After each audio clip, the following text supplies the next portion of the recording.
الله عليه وسلم وعلى آله وأصحابه وأزواجه وذرياته وأهل بيته أجمعين ثم إلى أرواح والدينا ولآبائنا ولأمهاتنا ولأجدادنا لجداتنا ولإخواننا لأخواتنا لقرباتنا ولمن له حق علينا ولجميع المؤمنين والمؤمنات والمسلمين والمسلمات الأحياء منهم والأموات وخصوصا إلى روح سيدنا المؤلف عبد الوهاب الشعراني بأن الله ينفعنا به وبعلومه في الدارين. الفاتحة.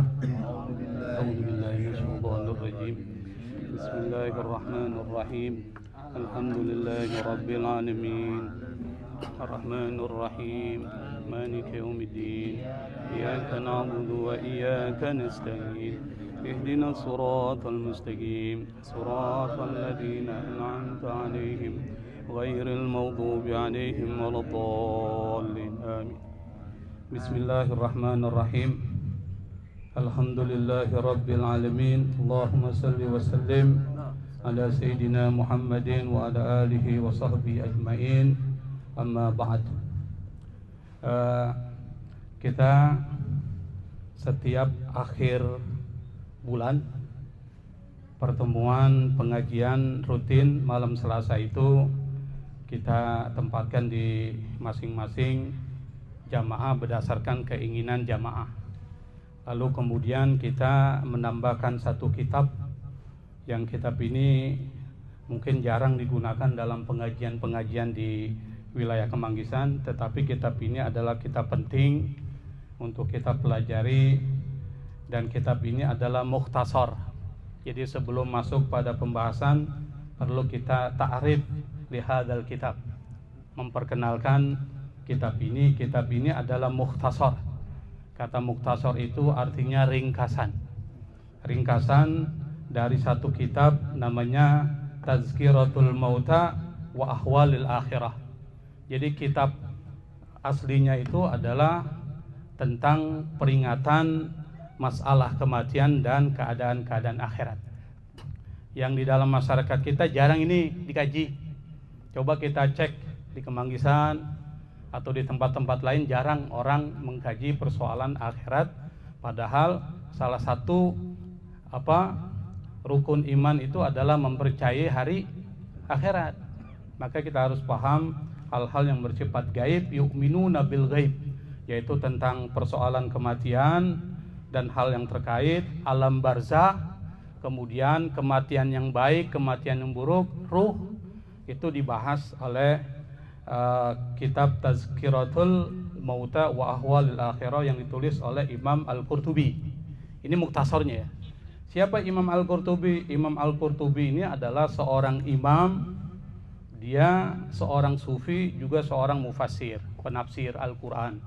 Salah satu kitab tafsirnya yang sangat populer yang digunakan masyarakat muslim adalah Al-Jami' li Ahkamil Quran.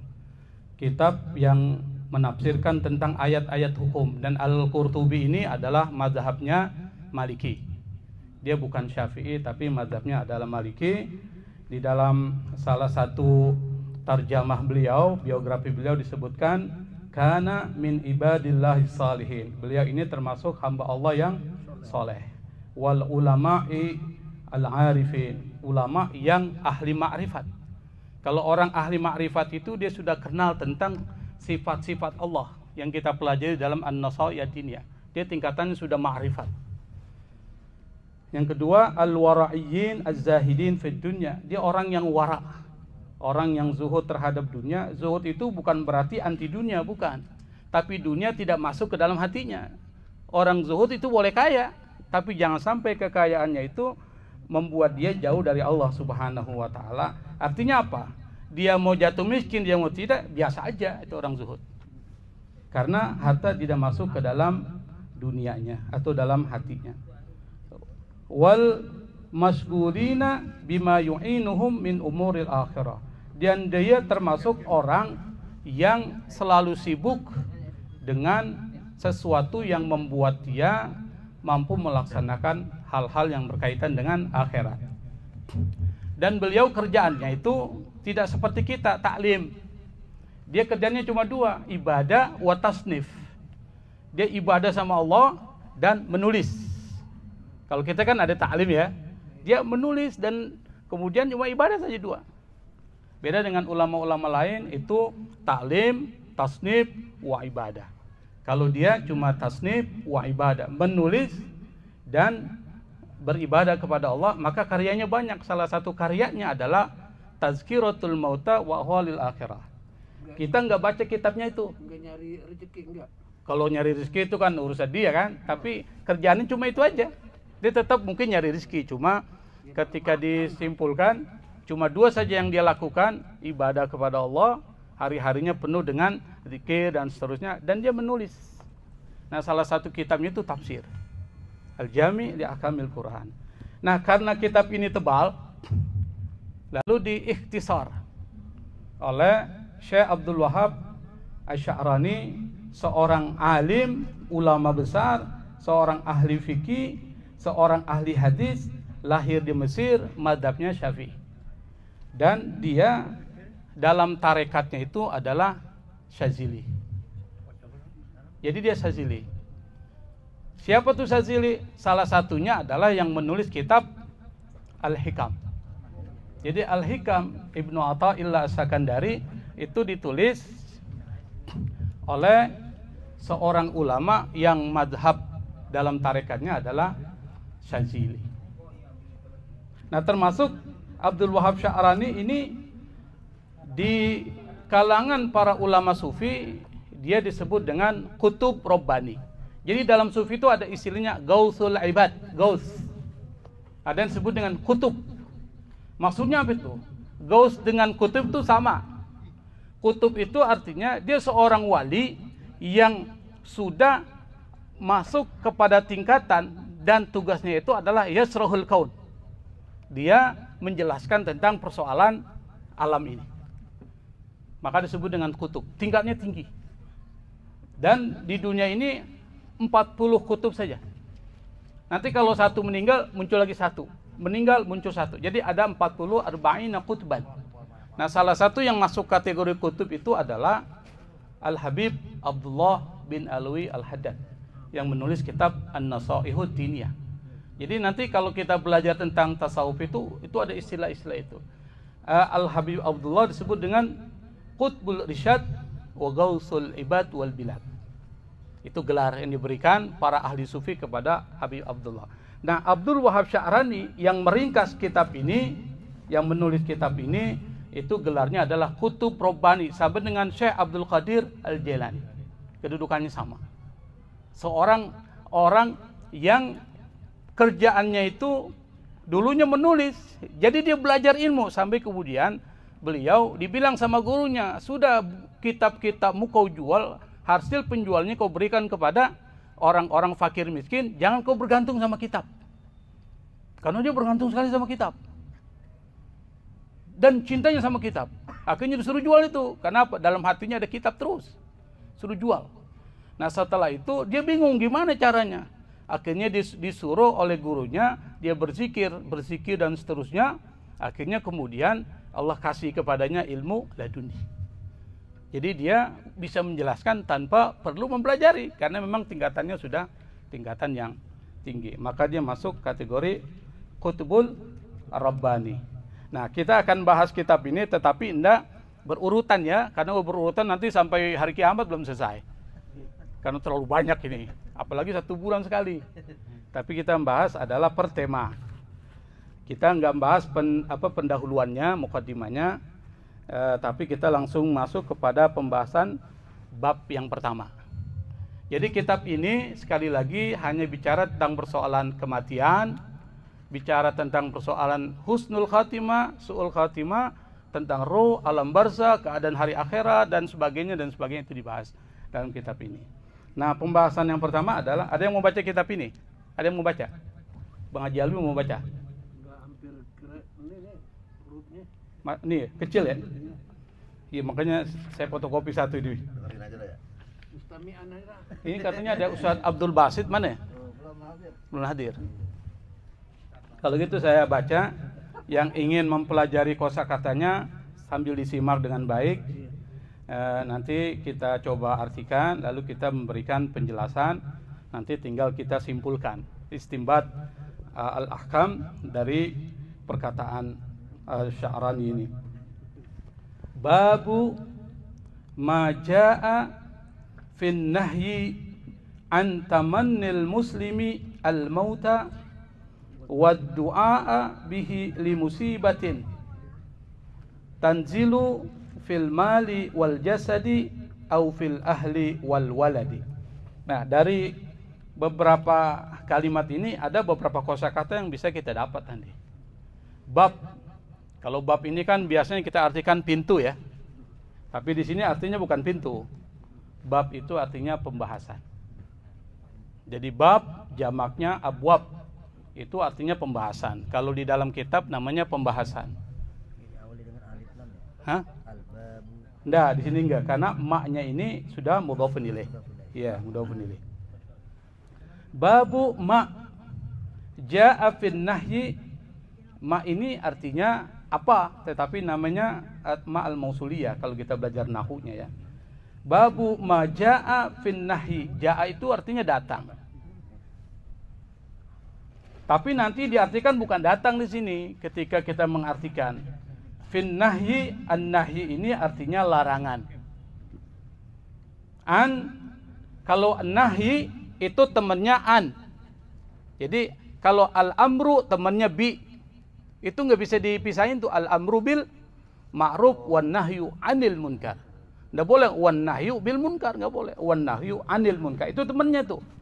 Amrun bi, nahyun an, itu temannya. Nah, kita artikan pembahasan tentang. Jadi maja itu kita artikan tentang aja. Pembahasan tentang apa? Larangan. Larangan apa? Tamanni al-muslimi. Tamanni itu artinya berangan-angan dari kata tamanna. Ya tamannauna. Di orang-orang Yahudi itu disebutkan di dalam Al-Quran ya tamannaun. Mereka berangan-angan. Tamanni, siapa yang berangan-angan? Al-muslimi, orang Islam. Berangan-angan tentang apa? Al-mauta. Berangan-angan tentang kematian. Jadi pembahasan tentang larangan seorang muslim berangan-angan mati. Waddu'a'u bihi, atau berdoa untuk mati. Minta doa, ya Allah matikan saja saya. Itu gimana hukumnya itu? Nanti dibedakan itu ada 3 kelompok orang yang mengangankan kematian. Nanti kita akan bahas. Mati apa? Karena apa? Li itu karena. Musibatin, karena musibah. Tanzilu, yang tanzilu itu artinya turun, tapi di sini artinya bukan turun, yang menimpa. Musibah yang menimpa apa? Fil mali, al-mal, harta. Jamaknya amwal. Maka disebut dengan zakat mal. Zakat harta. Wal jasad, jasad ini badan, tubuh.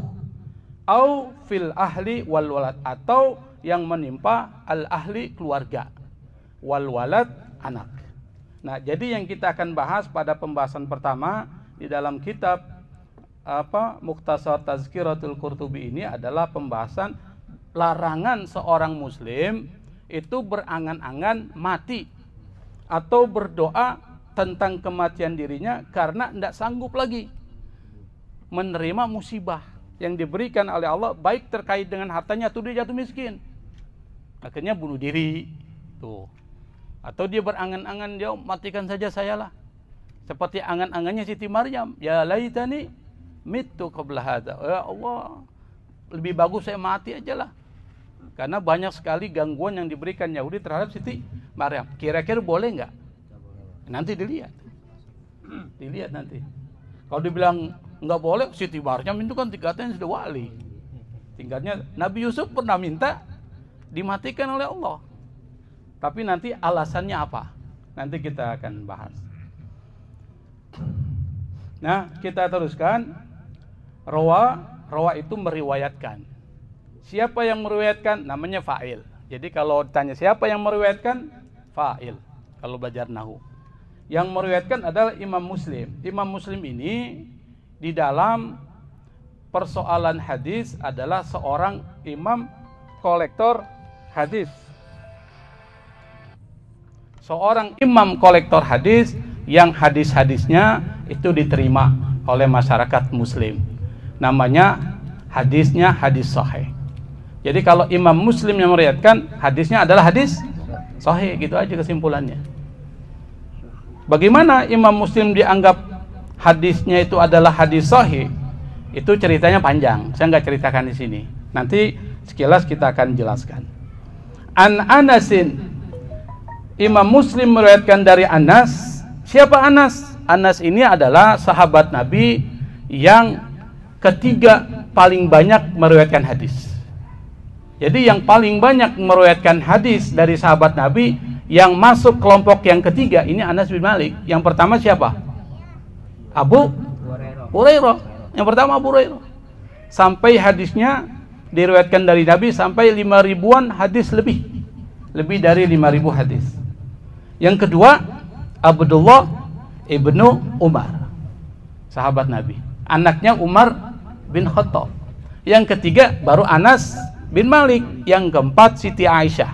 Yang kelima Abdullah ibnu Abbas. Yang keenam Jabir bin Abdullah. Dan yang ketujuh Abu Sa'id Al-Khudri. Ini ulama-ulama dari golongan sahabat yang banyak meriwayatkan hadis. Nanti kita tidak heran tuh kalau an Anas, an Abi Hurairah, an Abdullah ibnu Umar, an Abdullah ibnu Abbas, an Aisyah. Karena mereka hadisnya banyak. Jadi nggak heran nanti kalau kita belajar hadis, banyak hadis-hadis diriwayatkan oleh beliau. An Anasin radhiyallahu ta'ala anhu, dari Anas bin Malik radhiyallahu ta'ala anhu, qala Rasulullah sallallahu alaihi wa alihi wasallam, Rasulullah sallallahu alaihi wasallam bersabda, la yatamannayanna. La ini artinya tidak, tetapi yang dimaksud adalah jangan. Jangan apa? Yatamannayanna. Di sini ada nun di belakang itu. Awalnya kan yatamanna, tapi ditambah nun. Nunnya nun taukid, berarti jangan, benar-benar janganlah gitu. Berangan-angan. La yatamannayanna ahadukum, janganlah salah seorang dari kalian berangan-angan. Berangan-angan apa? Al-mauta. Al-mauta jadi maf'ulun bih. Berangan-angan dimatikan oleh Allah, li durrin atau li durrin, karena ada bahaya atau mudarat nazala bihi yang menimpa dirinya. Wa in kana la budda mutamanniyan, kalau seandainya dia harus berangan-angan, maksudnya begitu. Kalau tidak bisa dihindari, dia harus berangan-angan, kata Nabi, falyakul, maka hendaklah dia mengatakan.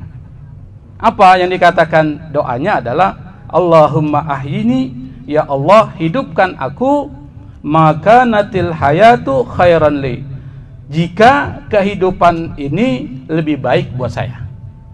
Ya Allah hidupkan aku kalau seandainya hidup ini lebih baik buat saya.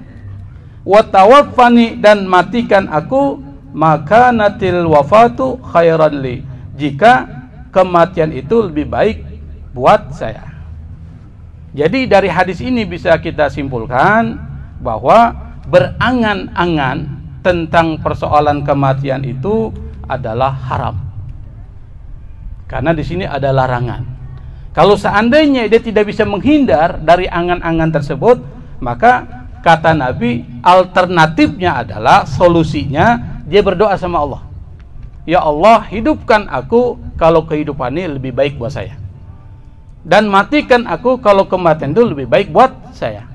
Jadi jangan langsung minta kematian, tapi doanya adalah memberikan pilihan. Kalau hidup ini lebih baik, hidupkan aku. Kalau mati ini lebih baik, matikan aku. Itu yang pertama hadisnya. Yang kedua, wa rawa an Anas, dan atau waruya an Anas, dan diriwayatkan dari Anas. Siapa yang meriwayatkan sini? Di sini nggak disebutkan. Tetapi dalam kitab Tazkiratul Mauta wa Ahwalil Akhirah, kitab aslinya, itu yang meriwayatkan adalah Imam Bukhari. Imam Bukhari ini adalah kolektor hadis yang pertama, yang paling terpercaya. Yang kedua Imam Muslim. Jadi kalau tanya mana yang lebih kuat hadis yang dikumpulkan Imam Bukhari atau Imam Muslim? Imam Bukhari. Baru Muslim. Kenapa? Imam Bukhari persyaratannya lebih ketat dari Imam Muslim dalam menerima hadis. Di mana perbedaannya? Perbedaannya adalah kalau Imam Bukhari itu antara perawi satu dengan perawi kedua itu harus bertemu, bertatap langsung secara langsung gitu. Kalau Imam Muslim yang penting satu masa. Bertemu boleh nggak? Nggak perlu bertemu. Yang penting satu masa. Tapi kata Imam Bukhari bukan cuma satu masa, tapi antara perawi satu dan perawi yang kedua itu harus saling namanya talaki, bertemu. Bisa dipahami ya? Jadi kita belajar juga hadisnya supaya ketika membaca hadis ini tahu bahwa ini hadisnya hadis penting diriwayatkan oleh orang yang bisa dipercaya. Siapa meriwayatkan? Anas lagi. Anas bin Malik yang beliau ini adalah sahabat Nabi yang umur 10 tahun itu diberikan oleh ibunya kepada Rasulullah. Jadi umur 10 tahun dia diberikan oleh ibunya kepada Rasulullah untuk menjadi pembantu Rasulullah, mengabdi kepada Rasul. Itu Anas bin Malik. Makanya tidak heran kalau hadisnya banyak karena beliau selalu mendampingi dan berkhidmat kepada Rasul. Sampai Rasul doakan, ya Allah, berikan kepada Anas bin Malik itu keturunan yang banyak dan harta yang berlimpah. Dan ternyata Anas bin Malik ketika dia meninggal itu cucunya banyak banget dan hartanya banyak. Seperti Rasulullah juga mendoakan Abdullah ibnu Abbas, Allahumma faqihhu fiddin wa 'allimhu ta'wil. Jadi Ibnu Abbas sehingga dikenal sebagai seorang ahli tafsir karena Rasulullah doain tuh.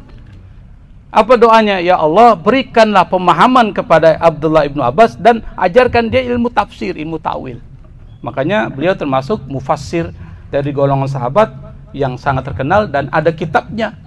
Jadi di antara sahabat Nabi yang punya tafsir namanya Abdullah ibnu Abbas. Karena doa dari Rasulullah SAW. Waruya an Anasin aidan, diriwayatkan. Jadi kalau bahasa Arab rawa meriwayatkan, kalau ruya diriwayatkan.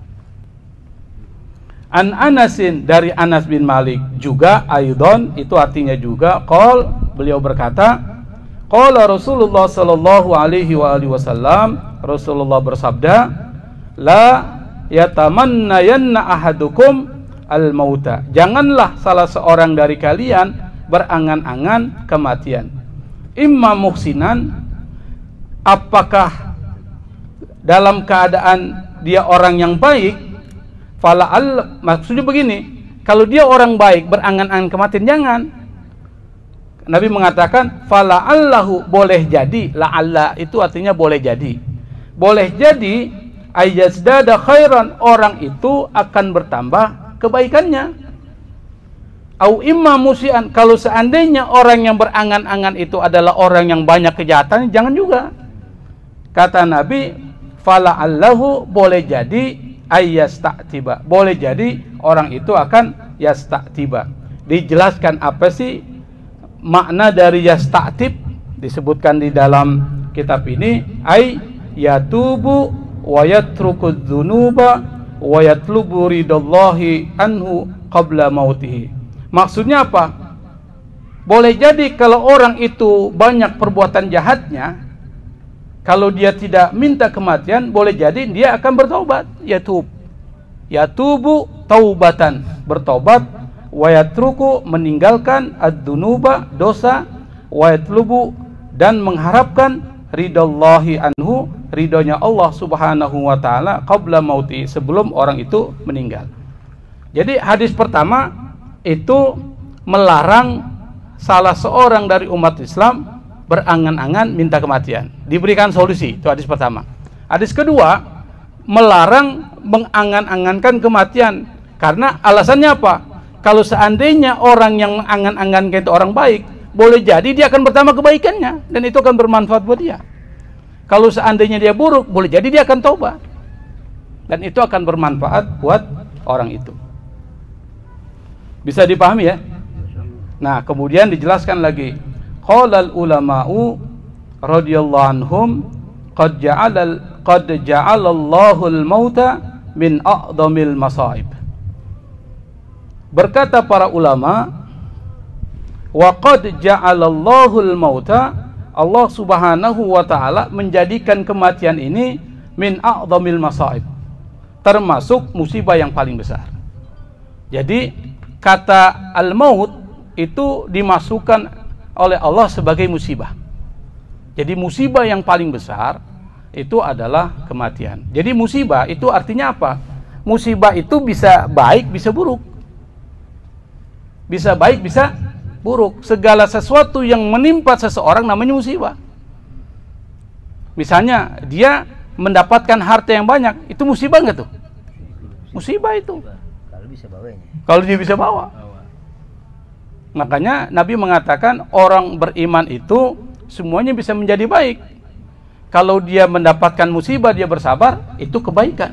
Kalau dia mendapatkan rezeki, dia bersyukur, itu kebaikan. Jadi nggak ada sesuatu yang negatif buat orang Islam. Kalau dia dikasih sakit, dia sabar, itu kebaikan buat dia.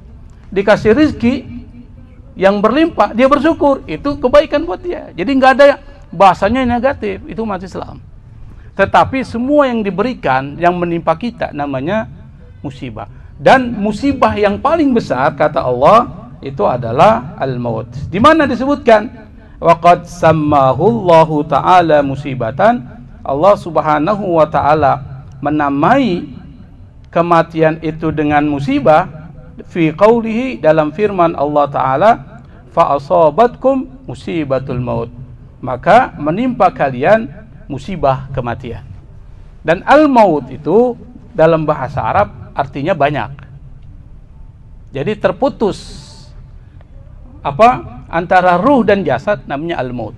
Seperti kontak ini. Kontak. Kalau kita tutup begini, maka dia terputus. Misalnya TV kita hidupkan, lalu kita matikan. Kira-kira mati nggak TV? Itu namanya al-maut. Mati. Tapi dalam bahasa Arab, mati itu artinya pulang.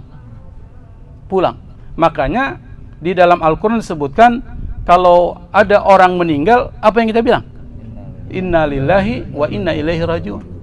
Sungguhnya kita adalah milik Allah dan pulang kepada Allah. Kalau disebut kata pulang, berarti kematian itu indah, bukan sesuatu yang disesali. Betul ya? Ya, pulang ke rumah. Kita pulang ke rumah. Kita misalnya beri contoh, kita pergi pagi-pagi kerja, terus nanti jam 4:30 kita pulang. Kira-kira ada perasaan bahagia nggak pulang? Bahagia banget itu. Pulang kampung. Pulang kampung. Walaupun macet. Ya, artinya ada kebahagiaan tersendiri. Bahkan kalau kita perjalanan dinas, Bang Haji Andi ini kan sering perjalanan dinas. Itu kalau malam-malam sebelum dia pulang, cari oleh-oleh buat anaknya. Cari ini. Karena apa? Dia akan kembali dengan perasaan gembira, maka dia harus bawa sesuatu. Tapi saya bawa bekal. Bekal. Pokoknya yang namanya pulang itu sesuatu yang enak. Tetapi kalau pulang ada dua syarat. Yang pertama, tahu arah pulang. Kalau kita pulang nggak tahu arah pulang, muter-muter, nggak nyampe-nyampe, musibah itu. Keder orang bilang. Nah, yang kedua harus ada bekal. Harus ada bekal. Kita pulang kampung nggak ada bekal, sengsara kita, menderita. Nah, pulang kepada Allah dua dibutuhkan. Tahu arah pulang, kedua ada bekalnya. Bagaimana tahu arah pulang kepada Allah? Pulang dengan qalbun salim.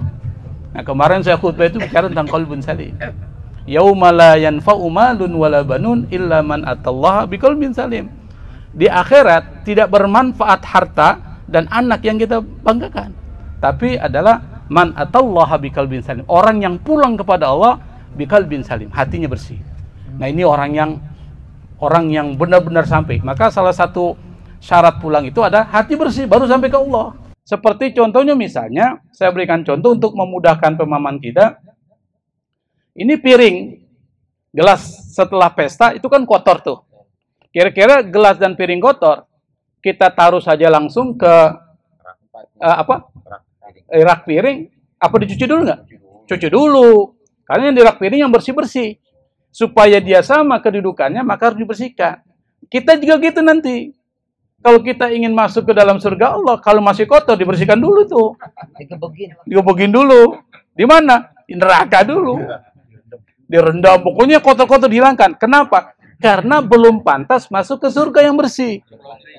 Ya, di laundry. Bahasanya di laundry. Kasih bersih, baru nanti ditempatkan di surga. Tapi kalau orangnya hatinya bersih, langsung aja. Kan udah bersih. Tapi kalau kotor ke kita, dibersihkan dulu tuh. Tapi ingat, 1 hari di akhirat itu sama 1000 tahun di dunia. Kalau kita diseksa 1 hari saja, itu sama diseksa 1000 tahun dunia. Yang kedua, seksaan yang paling ringan adalah memakai sendal yang terbuat dari neraka, yang pas dipakai itu panahnya langsung menghancurkan otak kita. Itu yang paling ringan. Makanya jangan anggap enteng persoalan akhirat ini. Nantilah kalau sudah ini baru taubat. Jangan. Pokoknya semampu kita, kalau ada kebaikan, lakukan kebaikan. Sekecil apapun lakukan. Karena itu investasi akhirat. Yang kedua, kalau mau kembali kepada Allah harus ada bekal. Bekalnya apa? Wa tazawwadu fa inna khairaz zadi taqwa. Allah yang bilang, berbekalah kalian, cari bekal. Dan ingat, bekal yang terbaik adalah takwa. Takwa itu apa? Semua perbuatan baik itu takwa. Kayak seperti kita ini berapa menit berlalu ini investasi akhirat nih, jangan anggap enteng. Meskipun ada yang tidur, ada yang santai-santai, itu dicatat oleh Allah. Ada nyender. Borong juga semua. Borong. Artinya apapun yang kita lakukan, kecil apapun, itu pahalanya lumayan. Itu investasi akhirat. Jadi nggak ada yang sia-sia. Yang kebaikan yang kita lakukan. Nah, tetapi di dalam Al-Quran memang disebutkan, sebenarnya saya bisa menjelaskan banyak istilah-istilah al-maut dalam Al-Quran, tapi kita pakai satu saja, yaitu Al-Quran maknanya adalah bulat. Tetapi dalam Al-Quran memang disebutkan kematian itu adalah musibah. Kenapa disebut musibah? Dzalika li'annahu, dijelaskan oleh penulis kitab ini, wa dzalika li'annahu, karena kematian itu adalah tabaddulun, pergantian, perpindahan. Min halin ila halin, dari satu kondisi ke kondisi lain. Dari kondisi hidup ke kondisi meninggal. Dari alam dunia ke alam barzakh. Kira-kira di alam barzakh kita ini mati atau hidup? Hidup. Kita cuma pindah. Cuma kita tidak bisa beramal. Kalau di dunia disuruh beramal. Di alam barzakh kita tidak bisa beramal. Kita nunggu orang ngasih amal ke kita. Tuh. Beda. Makanya mumpung di dunia beramal sebanyak mungkin. Karena kalau sudah masuk alam barzakh, Anda menunggu amal dari keluarga Anda. Sedekah. Kalau anak-anak itu orang benar. Kalau anaknya nggak benar, hartanya habis itu. Kedua, doa. Betul, betul.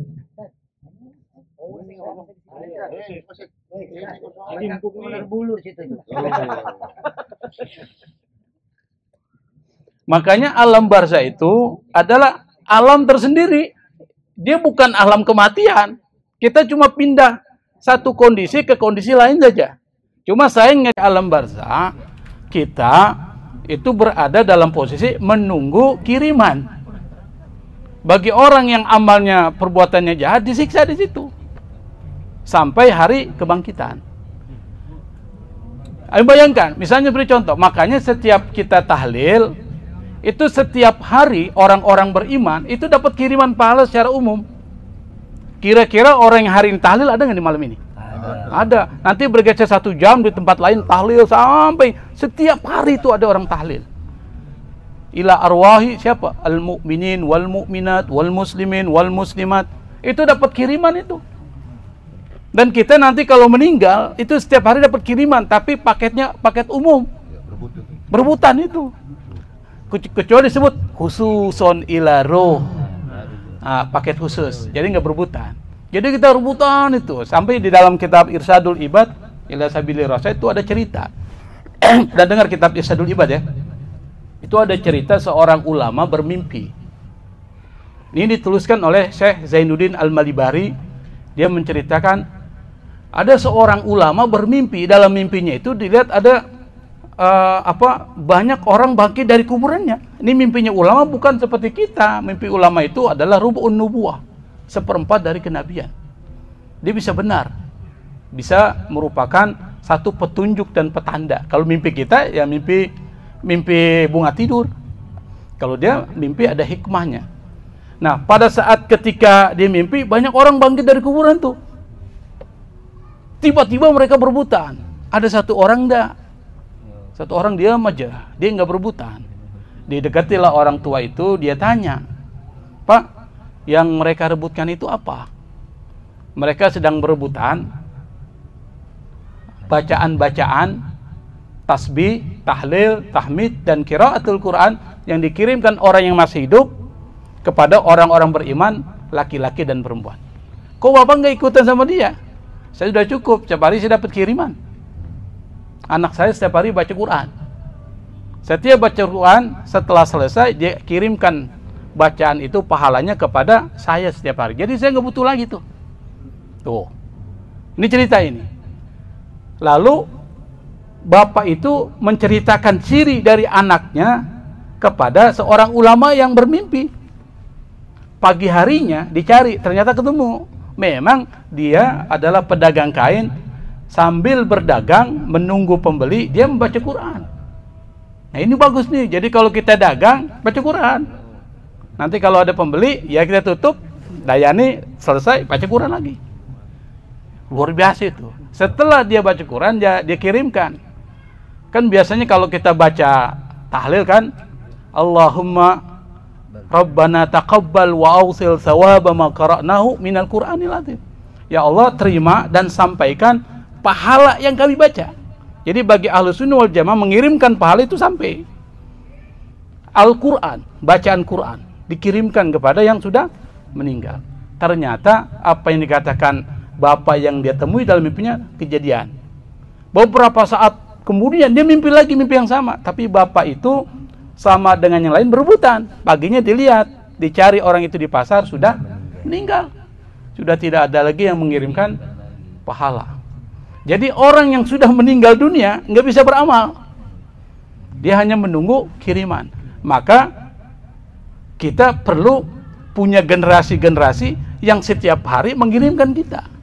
Misalnya kalau sedekah, diniatkan ini saya sedekah buat orang tua saya. Kira-kira pahalanya dikurangi nggak?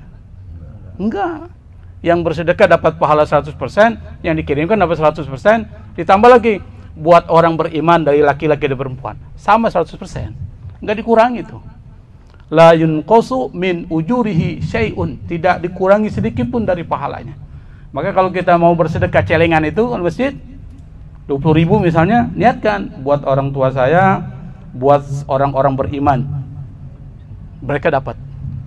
Jadi kita saling membantu supaya Allah ampuni orang-orang yang sudah meninggal dunia.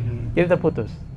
Tapi bukan berarti dia meninggal, mati. Dia masih hidup tapi di dunia lain. Makanya kalau kita datang ke kuburan, kita disunahkan oleh Rasul untuk mengucapkan salam. Berarti orang yang di kuburan itu bukan mati.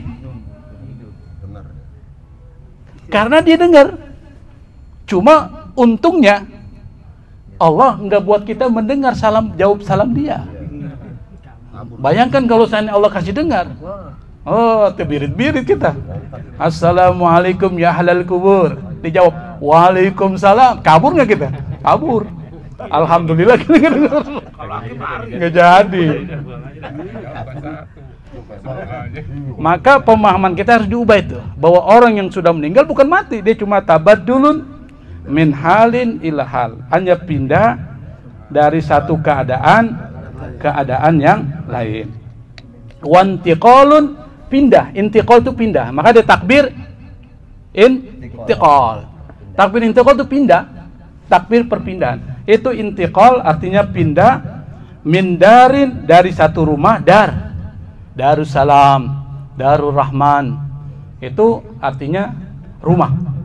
Dari satu rumah ke rumah yang lain. Maksudnya apa? Dunia ke alam barzah, sebelum alam akhirat.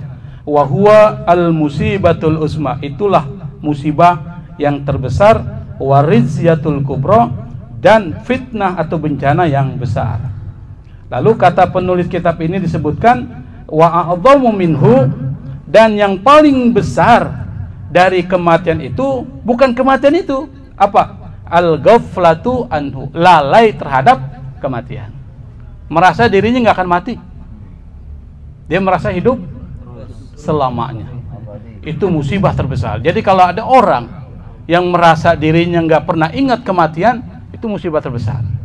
Maka Nabi mengatakan orang yang paling cerdas, yang cerdas ini, Apa? Aktsaruhum dzikran lil maut wa asyadduhum istidadan lahu. Nabi mengatakan orang yang paling pintar bukan orang yang pintar matematik, pintar manajemen, komputer, IT, bukan.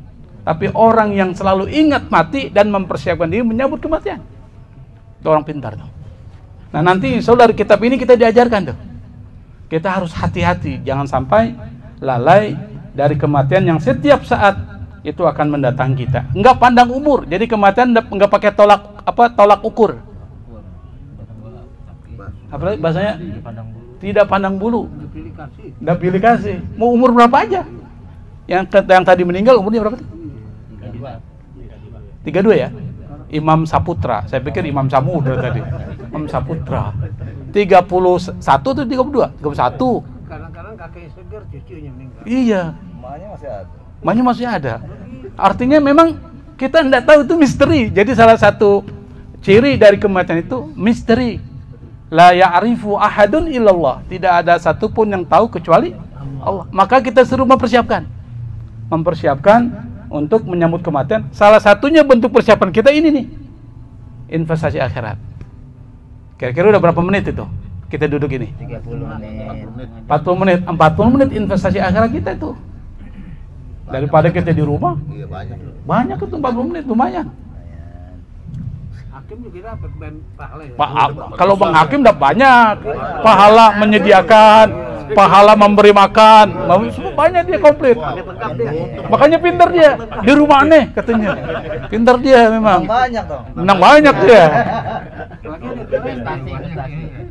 Dia menang banyak. Kalau ada yang datangnya banyak, dapat semua dia. Karena dia wasilahnya kan. Ada investasi bodong nih. Ini akhirat, tidak ada bodong nih. Tapi nyata tadi. Nyata, jelas, johin. Makanya dia pintar, Bang Hakim pintar dia. Kita lanjutkanlah. Wal i'radu anhu wal i'radu an dzikrihi, dan berpaling dari mengingat kematian. Jadi yang paling besar kata penulis kitab ini adalah lalai dari kematian dan berpaling dari mengingat kematian, wa qillatut tafakkuri atau tafkiri fihi, dan sedikit memikirkan kematian, wa tarkul amali, dan meninggalkan amal untuk menyambut kematian. Wa qad ajma'u ala anna al-mauta wahdahu, para ulama sepakat bahwa kematian itu sendiri adalah ibratun, pelajaran, liman i'tabara, bagi orang yang mengambil pelajaran. Wa fikratun, dan fikrah, pemikiran, liman tafakkara, bagi orang yang memikirkannya. Wa fil hadis, dalam hadis, yang hadis ini diriwayatkan oleh Abu Nuaim. Hadis ini ada dua versi. Versi yang pertama begini nih, di dalam kitab ini disebutkan, lau annal bahaima ta'lamu minal mauti ma ta'lamuna ma akaltum minhu saminan. Ada yang mengatakan dalam hadis lain, lau ta'lamul bahaim, itu dua. Tapi penulis kitab ini mengambil hadis yang diriwayatkan oleh Abu Nuaim yang maknanya sama, lau, seandainya. Lau itu seandainya. Annal bahaim, binatang ternak. Bahima jamaknya bahaim. Seandainya binatang ternak itu ta'lamu, mengetahui, minal mauti, kematian, ma ta'lamuna, seperti yang kalian ketahui, ma akaltum minha saminan, maka kamu pasti nggak akan makan binatang ternak itu dalam keadaan gemuk. Kenapa? Binatang itu mikir tentang kematian. Kalau seandainya binatang ternak itu tahu kematian seperti kalian, kata Nabi, maka kalian tidak mungkin makan binatang ternak dalam keadaan gemuk itu. Ma'akaltum saminan. Maksudnya apa? Binatang takut makan karena dia takut sama kematian, seperti orang takut kematian. Itu kata Nabi. Nah, ini ada penjelasan ini. Waruya anna a'rabiyan, diriwayatkan bahwa ada seorang Arab Badui, kana yasiru ala jamalin, beliau melakukan perjalanan dengan menggunakan onta, ala jamalin lahu, fakharral jamal, tiba-tiba untanya itu langsung jatuh, maitan, mati langsung. Fakharral jamalu maitan, tiba-tiba unta itu jatuh mati. Fanazalal a'rabiyyu anhu, lalu orang Arab Badui itu turun dari untanya, wa ja'ala yaduru bihi wa yatafakkaru fihi, dan dia kitar itu binatang yang dia mati, dia pikirin aja, ini kenapa mati nih? Ya yaduru bihi wa yatafakkaru fihi, dia kitar itu dikelilingi, lalu dia pikirin, ini kenapa kok bisa mati nih unta? Lalu dia wayaqulu lahu, dia berkata, apa perkataannya? Malaka la taqum, kenapa engkau bisa tidak berdiri? Malaka la tanba'is, kenapa engkau tidak bergerak? Hadhihi a'dha'uka kamila, anggota badanmu masih utuh. Kata orang Arab itu, wa jawarihuka salima, dan anggota badanmu ini sehat-sehat, kok tiba-tiba mati? Masya'nuka, apa yang terjadi kepada engkau? Kata orang Arab ini, malladzi kana yahmiluka, apa yang membuat engkau seperti ini? Malladzi kana yab'ausuka, apa yang membuat engkau seperti ini? Sama artinya. Artinya apa? Binatang itu mati karena dia mendengar siksaan yang ada di dalam kubur. Dia lewat, didengar ada siksaan, lalu dia mati. Saking takutnya. Untungnya kita tidak mendengar siksaan dalam kubur. Ini kan kober banyak tuh. Kalau kita dikasih Allah pendengaran bisa mendengar, saya yakin gak ada yang lewat kober. Pasti dia akan muter jalan. Tapi karena Allah tidak memberikan kekuatan dan kekuasaan kepada kita untuk mendengar siksaan kubur, kita lewat. Padahal ada yang pacaran di kuburan tuh. Ada yang pacaran macam-macam di sana. Padahal kita harus menghormati kuburan. Jangankan pacaran, duduk di atas pusara kuburan aja itu tidak boleh, apalagi sampai melakukan perbuatan-perbuatan yang tidak senonoh di dalam kuburan. Di dalam halaman 3 itu masih ada wa rawa al-Hakim at-Tirmidzi, itu ada ya. Nah, itu diriwayatkan oleh Imam al-Hakim at-Tirmidzi. Jadi ada dua orang at-Tirmidzi ya. Ada Tirmidzi yang merupakan kolektor hadis, ada at-Tirmidzi, dia seorang hadis juga, tetapi dia adalah seorang sufi. Al-Hakim at-Tirmidzi. Siapa Al-Hakim at-Tirmidzi? Dia termasuk orang yang orang yang merupakan ulama Ahlus Sunnah wal Jamaah, tetapi concernnya, perhatiannya terhadap persoalan tasawuf. Itu Al-Hakim at-Tirmidzi. Dan karyanya banyak. Salah satunya adalah Tazkiratul Auliya. Ada juga kitab Ar-Riyadah wa Adabun Nafs. Ada juga kitab Khatmul Auliya. Tapi bicara tentang persoalan sufistik atau tasawuf. Apa yang dikatakan oleh Al-Hakim at-Tirmidzi rahimahullah, anna Adam alaihi salam lamma mata lahu waladun, Nabi Adam alaihi salatu wassalam lamma mata lahu waladun, ketika anaknya meninggal, qala, dia berkata, ya Hawa, siapa Hawa itu? Istrinya.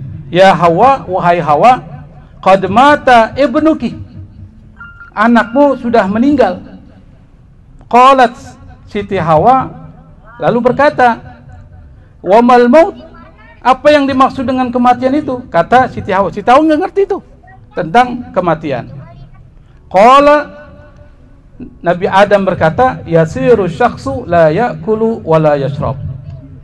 Kematian itu adalah seorang tidak bisa lagi makan, tidak bisa lagi minum. Wala yaqumu wala yaqud, tidak bisa berdiri, tidak bisa duduk.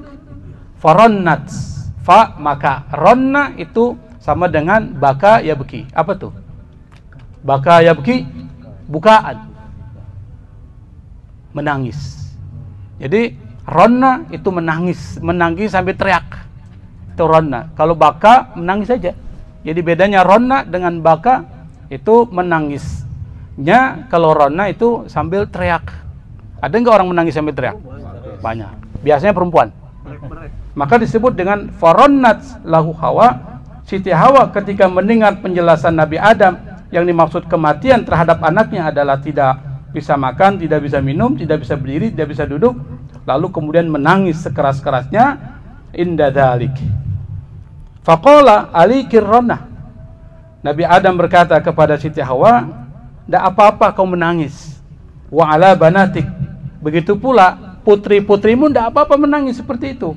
Wa ana wa bani minha bara. Tapi aku dan anak-anak putra-putraku itu menahan diri untuk menangis seperti itu.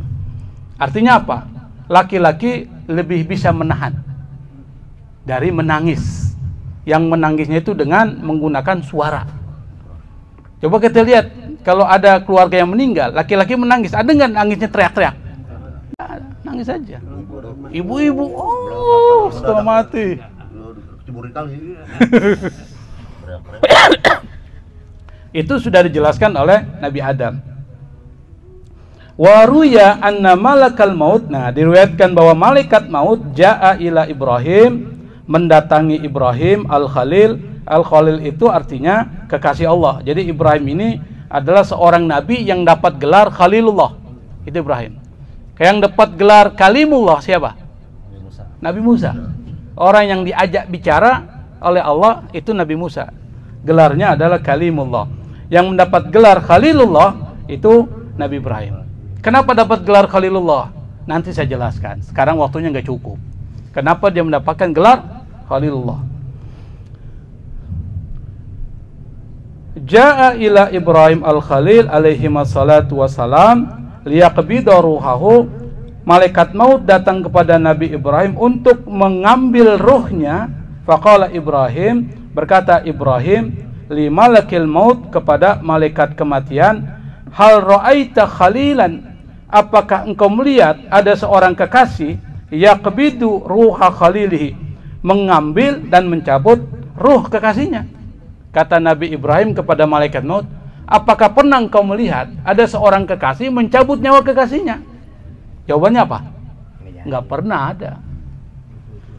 Akhirnya fa'araja malakul maut, malaikat maut pun kemudian pergi kepada Tuhannya. Araja itu perginya naik ke atas, itu maksudnya.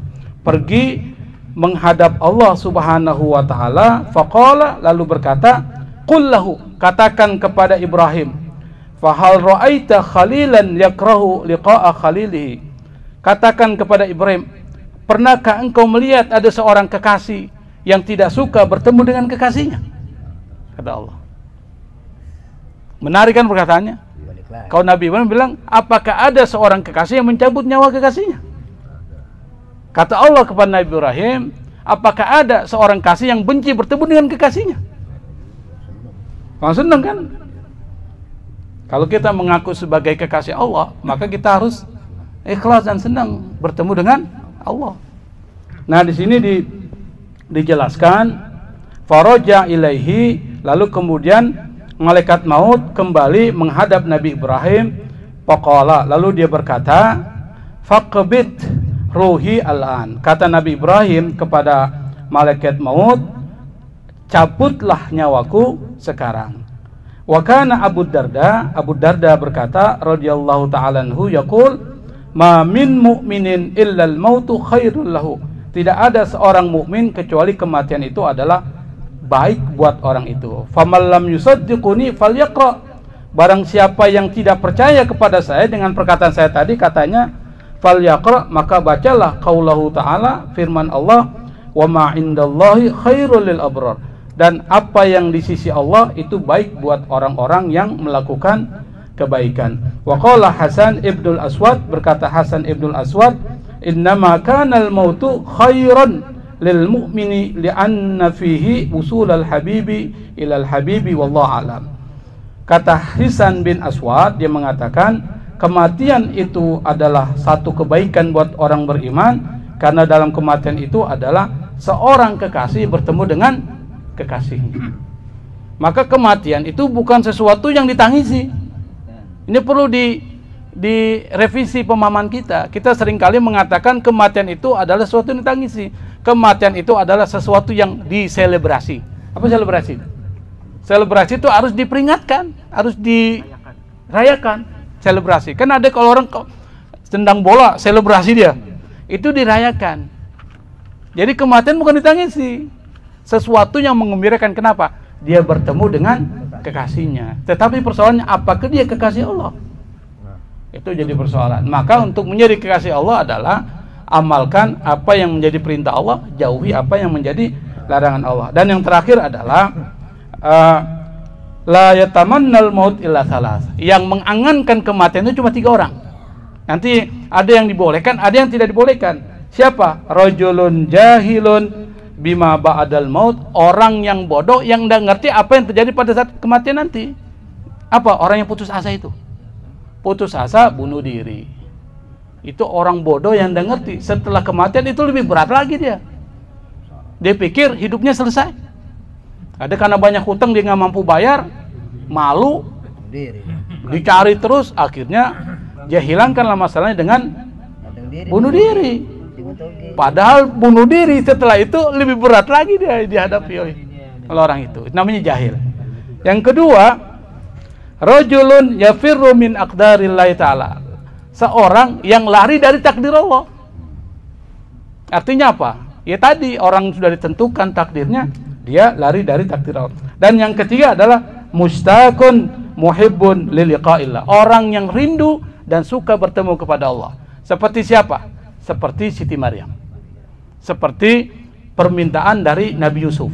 Nabi Yusuf itu pada saat ketika bertemu dengan ayahandanya beberapa saat kemudian, lalu dia dalam keadaan sakit, dalam pembaringan dia bilang, "Ya Allah, matikan aku di dalam Al-Quran itu, cuma saya lupa dalam surat Yusuf itu disebutkan, tapi di akhir surat Yusuf itu disebutkan, matikan aku dalam keadaan muslim walhikni bisalihin, tawaffani musliman walhikni bisalihin." Nah, itu jadi doa kita, doanya Nabi Yusuf, matikan aku dalam keadaan muslim dan masukkan aku bersama orang-orang soleh. Itu doa Nabi Yusuf. Berarti doa minta kematian boleh, karena Nabi Yusuf masuk kategori mustaqun muhibbun liqa'illah, orang yang rindu dan cinta bertemu kepada Allah. Yang begini boleh. Tapi orang yang putus asa karena musibah, karena bahaya, karena mudarat, karena ada persoalan dunia, lalu minta sama Allah dimatikan, nggak boleh. Kalau memang dia masih seperti itu juga, dia doa sama Allah, hidupkan aku kalau kehidupan ini baik buatku, dan matikan aku kalau mati ini adalah baik buatku. Itu doanya. Saya pikir untuk pertemuan kita, materi yang pertama kita anggap selesai. Kalau ada yang ingin ditanyakan, saya persilakan.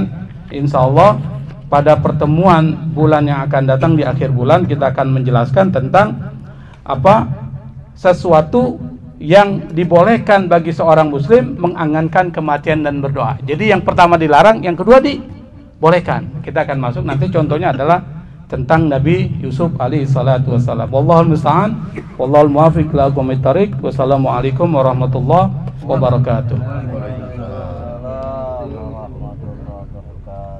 Ustaz Rusli, ini ada, saya kan suka dapat berita tuh, kalau meninggal lebih bagus apa dapat pulang ke rahmatullah. Setelah meninggal dunia atau pulang ke rahmatullah, yang lebih mana yang lebih bagus? Dua-duanya sama sih. Bagus ya. Tidak ada etikanya. Jadi itu kan bahasa.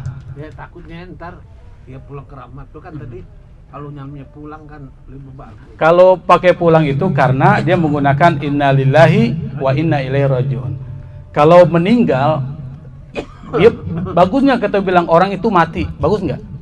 Bagus, sama aja. Mati, meninggal itu sama. Cuma dalam masyarakat kita ada istilah penggunaan bahasa. Penggunaan kata mati itu kelihatannya tidak sopan, tapi lebih kepada kata wafat. Nah, kalimat yang kedua dari kata kematian itu artinya wafat. Wafat itu artinya sempurna. Jadi orang yang meninggal disebut wafat apa? Karena dia sudah sempurna hidupnya di dunia. Dia sudah tidak lagi melakukan apapun, kehidupan sudah sempurna. Kalau dia sudah sempurna, maka tidak boleh lagi dihina. Kalau dia di dunianya penuh melakukan kemaksiatan, tidak usah diungkit-ungkit. Doain aja yang baik-baik aja. Jadi kalau ada testimoni, jangan yang jahat. Wah, orang ini masih mudanya dulu mabok-mabokan, sampai nyungsep di got. Nggak usah diungkit. Itu yang baik-baik aja yang diungkit. apakah perlu dalam sholat itu kita min akhlil khair? Nah, di situ dilihat orangnya juga. Iya. Jadi kalau kita tahu dia termasuk orang yang baik, kita bilang ini adalah orang yang masuk kategori ahlul khair. Kalau yang kita lihat Nyungsep Kurang bagus sih. Nggak usah disebut. Kan biasanya di habis apa ya? Disampaikan tadi gitu. Nggak usah disebutkan. Kita sholatkan aja. Ya, tapi kalau kita nih sebagai imam apa kita tahu di mana aja. Jadi diam aja. Kalau habis botol pakai foto. Iya, ketinggian sautin dah. Jangan. itu tukang jamu tiap pagi cengkek botol. Min ahli khair. Khair. Kenapa kita bilang seperti itu? Meskipun ada mengatakan tidak perlu menggunakan kalimat min ahlil khair kan? Isyhadu ala anna hadzal mayit min ahlil khair, khair gitu kan? Iya. Itu berawal dari hadis Nabi. Jadi kan ada satu mayit jenazah. Tiba-tiba sahabat Nabi itu menjelaskan tentang keburukan orang itu. Nabi mengatakan wajabat. Nah, wajabat dulu, wajib dia. Lalu kemudian muncul orang yang baik, disebutkan oleh sahabat yang baik-baiknya. Nabi mengatakan wajabat. Lalu kemudian sahabat bertanya, ya Rasul, kenapa setiap kita menjelaskan tentang jenazah yang lewat itu Anda mengatakan wajabat?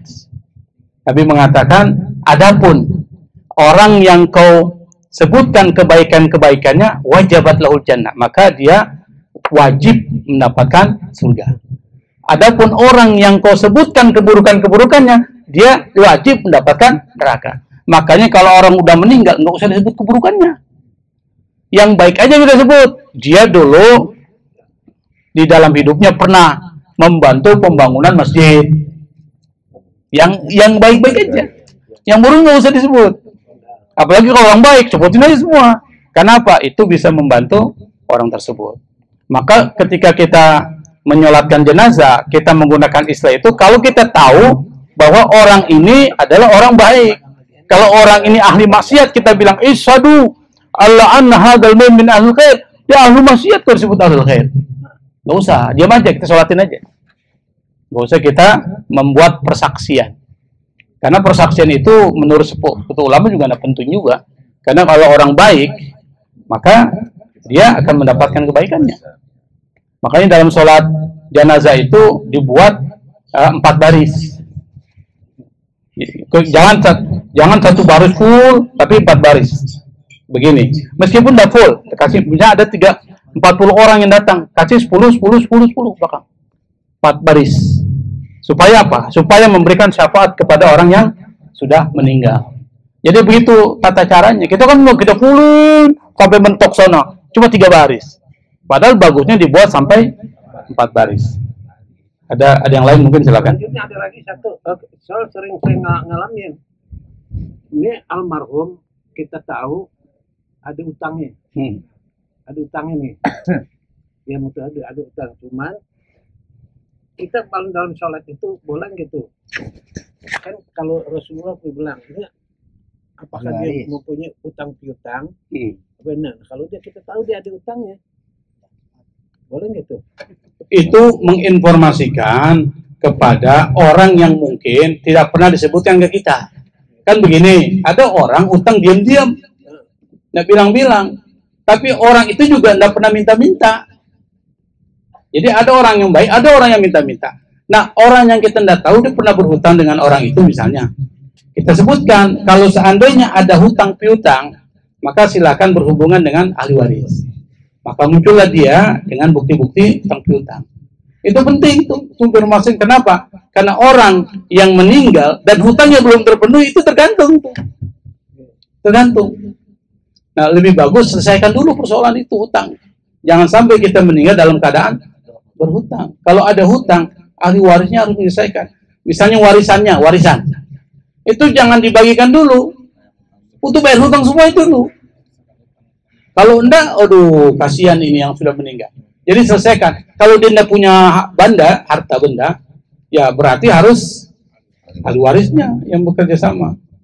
Kalau ternyata dia tidak punya juga, ya minta keikhlasan dari orang yang mempunyai apa istilahnya piutang ya, piutang. Minta keikhlasan dia, karena orang udah meninggal mau bilang apa?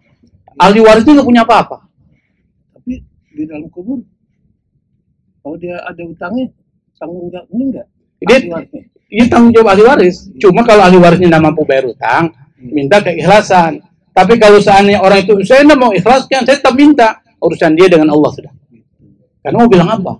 Nanti urusan dia adalah pada saat perhitungan, maka amalnya orang itu akan diambil orang yang berutang itu, orang yang punya piutang. Jangan main-main tuh dengan perusahaan itu. Kita amalnya banyak, sholatnya bagus, ngaji di mana-mana dan sebagainya, tapi bangkrut. Kenapa? Diambil sama orang yang punya piutang.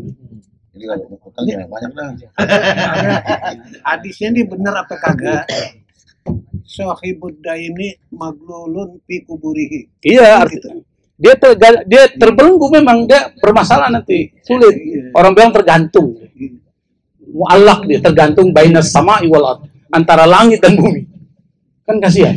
Karena ada persoalan hidupnya yang belum selesai. Itu kasihan. Makanya kalau kita hutang, beritahu sama keluarga. Saya ini punya hutang di sana tuh, nanti kalau mati jual harta saya ini, bayar. Makanya dia ditulis, jangan disimpan, ditulis. Saya punya hutang ini, bukti-buktinya disebutkan. Jangan dirahasiakan. Bahaya.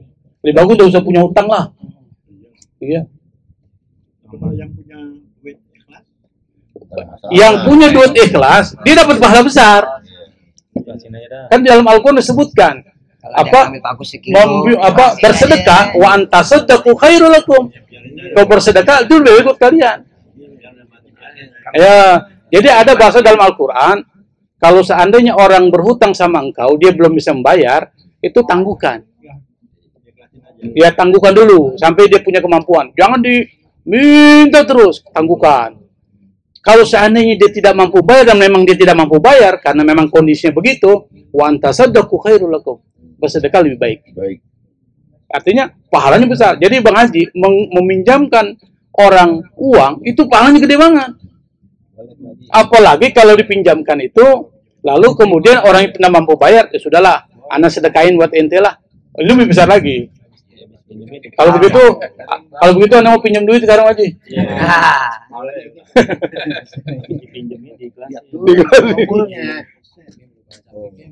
Silakan, atau ditutup sudah? Ya, tutup dulu ya. Waktunya makan. Silakan Ustaz Saiful.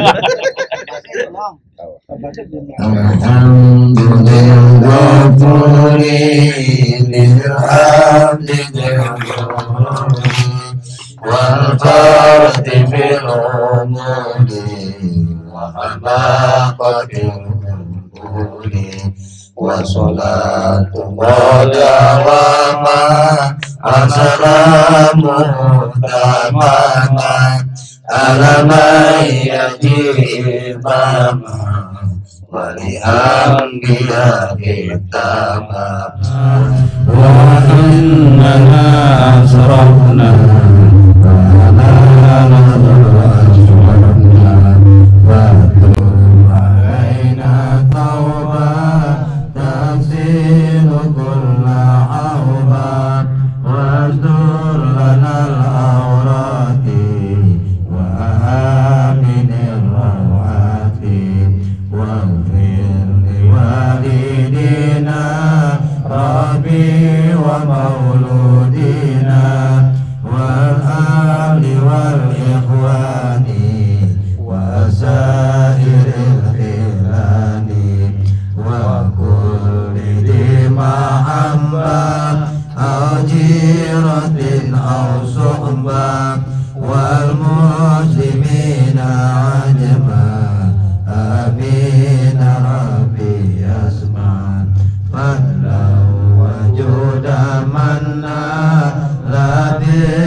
Mustafa